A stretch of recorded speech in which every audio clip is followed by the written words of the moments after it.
च नेत्रे कर्णावाशाश्चिरौद्योर्मुखमपि गहनो यस्य वास्तेयमब्धिः अन्तस्थं यस्य विश्वं सुरनरखगो भोगि गन्धर्वदैत्यैः चित्रं रम्यते तं त्रिभुवन विपुषं विष्णुमीशं नमामि।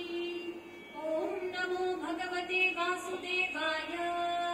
शान्ताकारं भुजगशयनं पद्मनाभं सुरेशं विश्वाधारं गगनसदृशं मेघवर्णं शुभाङ्गं लक्ष्मीकान्तं कमलनयनं योगिहृद्ध्यानगम्यं वन्दे विष्णुं भवभयहरं सर्वलोकैकनाथम् मेघश्यामं पीतकौशेयवासं श्रीवत्साङ्कं कौस्तुभोद्भासिताङ्गम् पुण्योपेतं पुण्डरीकायताक्षं विष्णुं वन्दे सर्व